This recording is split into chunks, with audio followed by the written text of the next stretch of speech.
Bien-aimés, je suis vraiment heureux de partager avec vous une bouchée de la parole à la table du Seigneur. Alors, nous allons aborder la deuxième partie sur la Pentecôte. Alléluia. Bénissons le nom du Seigneur. Amen.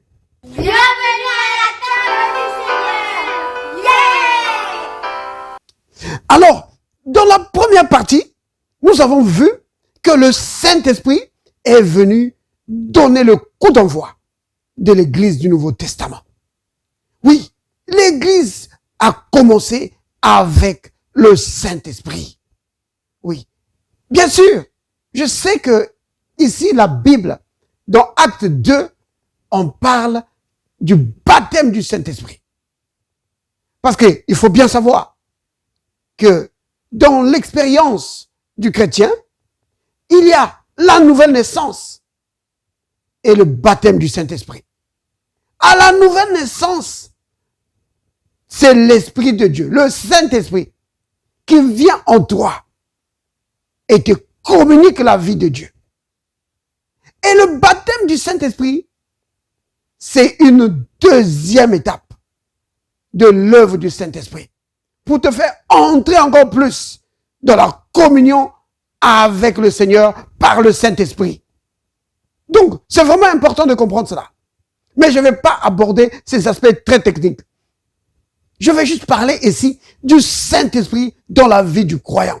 Comment le Saint-Esprit a révolutionné la vie des chrétiens, la vie des hommes et des femmes. Le Saint-Esprit, c'est vraiment la caractéristique de l'Église du Nouveau Testament. Chaque personne qui vient au Seigneur reçoit le Saint-Esprit parce que c'est lui qui communique la vie éternelle. Le Saint-Esprit a amené l'Église. Donc quand je dis Église, je suis en train de parler des chrétiens, de ceux qui croient en Christ, peu importe le groupe auquel il appartient. Ceux qui croient en Christ entrent dans le surnaturel parce que c'est le Saint-Esprit qui amène le surnaturel dans l'Église. C'est lui qui amène le surnaturel dans la vie du chrétien. Pourquoi? C'est parce que c'était là le but, le projet de Dieu pour chaque enfant de Dieu. Oui, c'était là ce qui se trouvait dans le cœur du Seigneur Jésus-Christ. Quand il a dit dans Marc chapitre 16, à partir du verset 17. On peut même commencer à partir du verset 16. Il dit ceci, écoutez, Marc 16, 16. Il dit, celui qui croira et qui sera baptisé sera sauvé. Vous entendez? Celui qui croira, donc, quiconque, peu importe le groupe auquel il appartient. S'il croit en Jésus, il sera baptisé et il sera sauvé. Mais celui qui ne croira pas sera condamné. Maintenant, le Christ maintenant, au verset 17, il va maintenant décrire la vie que va vivre celui qui va croire en lui. Peu importe le groupe auquel il appartient. Qu'il soit un homme ou une femme, ça n'a pas d'importance. Il dit ici maintenant au verset 17, il dit, voici les miracles. Donc, voici le surnaturel qui va accompagner celui qui va croire. Vous voyez? Donc, c'était là le projet du Seigneur. Que tous ceux qui croiront en lui vont entrer dans une vie de surnaturel. Et comment vont-ils le faire? Par le Saint-Esprit.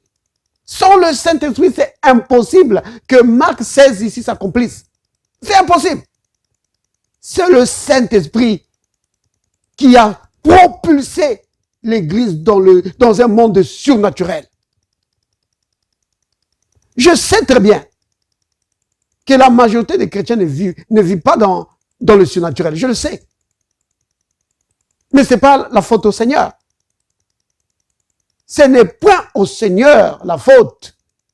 Oui, la faute n'est point au Seigneur. C'est à cause de l'ignorance de l'Église. C'est à cause de l'ignorance des enfants de Dieu. Vous comprenez?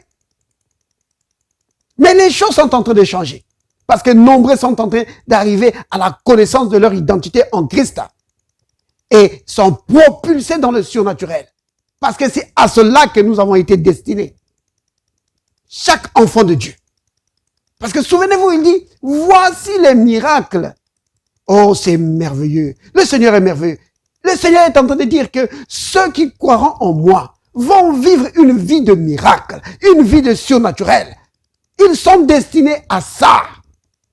Ils ne sont pas destinés à être dominés par les situations de la vie. Ils ne sont pas destinés à être dominés par les maladies, les démons et les situations de la vie. Non. Ils sont destinés à régner, à vivre dans le surnaturel. Alléluia. Voici les miracles qui accompagneront ceux qui auront cru. Maintenant, il dit comment ils vont faire le surnaturel. Il dit, en mon nom. Vous voyez? Oui. Ceux qui croient en Jésus-Christ, ils vivent dans le surnaturel grâce au Saint-Esprit par la puissance du nom de Jésus.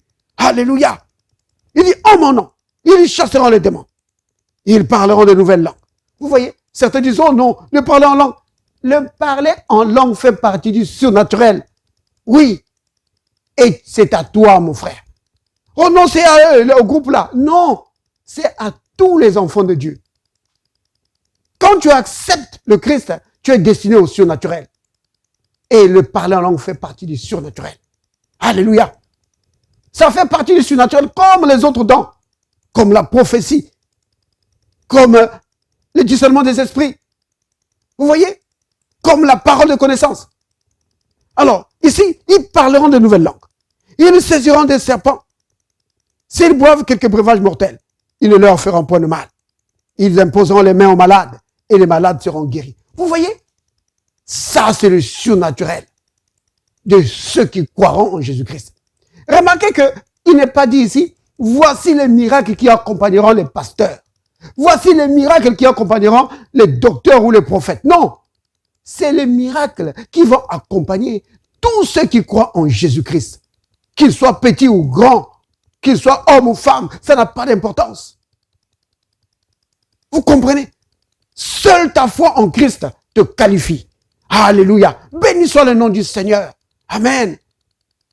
Ainsi donc, bien-aimés, quand le Saint-Esprit vient dans le croyant, alors, il va réaliser que le christianisme, ce n'est pas une religion, mais c'est une communion, c'est l'amitié, c'est une relation avec le Père, avec le Seigneur, le Christ.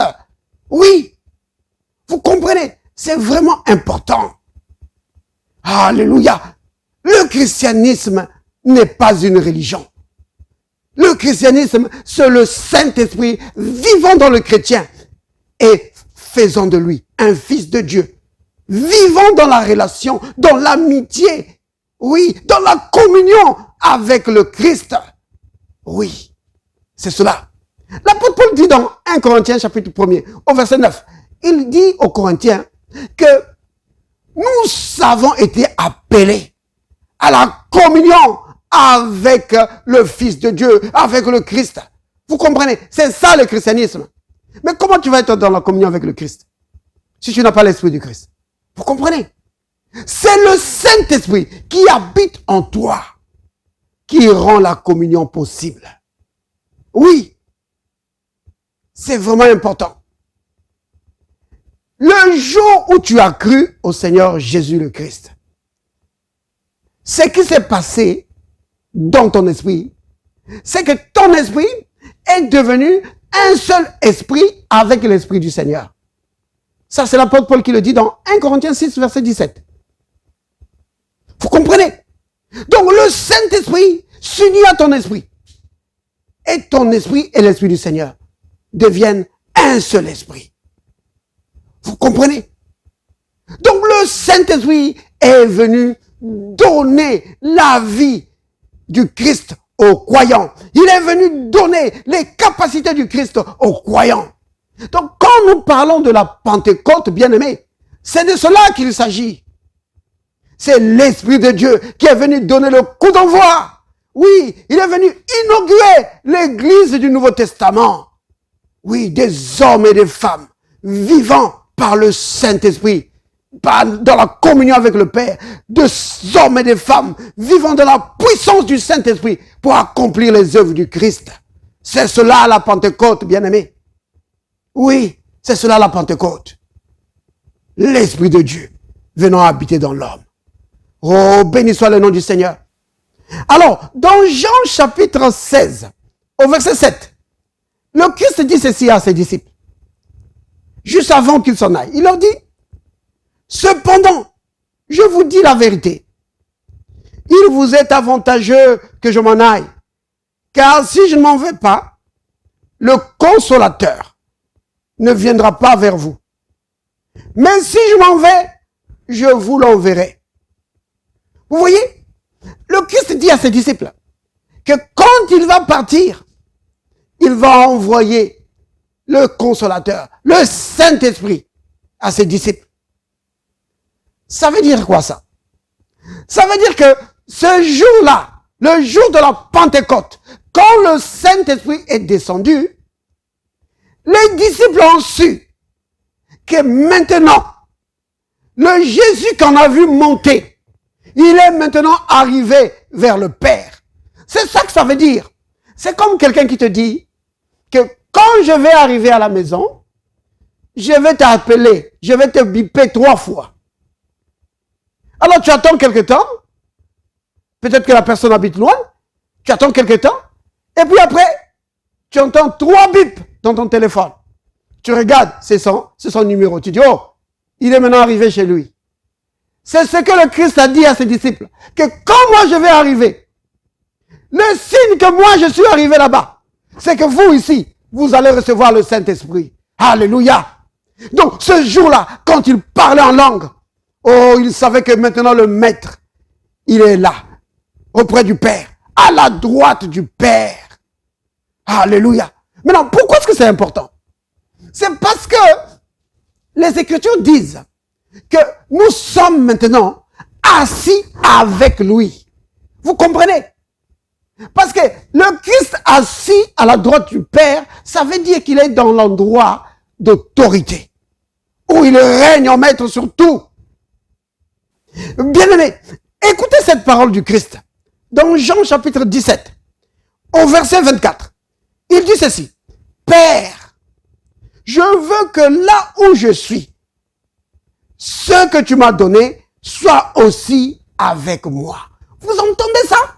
Oh, béni soit le nom du Seigneur. Il aime partager toutes choses avec nous. Oui. Il dit que non. Quand je serai dans la position d'autorité, je veux que ce que tu m'as donné, qui ça?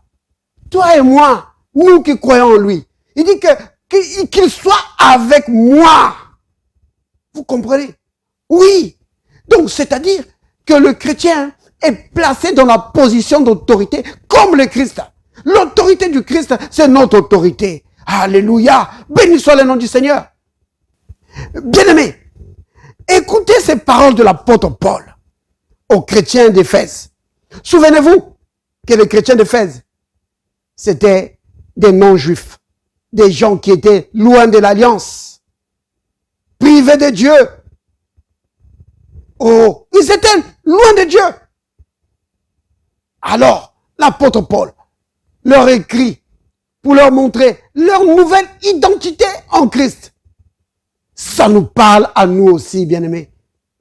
Voici ce que disent les Écritures dans Éphésiens chapitre 2, à partir du verset 3. Nous tous aussi, nous étions de leur nombre. C'est vrai. Et nous vivions autrefois selon les convoitises de notre chair, accomplissant les volontés de la chair et de nos pensées. Vous voyez, c'est comme ça qu'une personne qui ne connaît pas Dieu vit. Elle accomplit la volonté de ses pensées, de sa chair. Il n'accomplit pas la volonté de Dieu.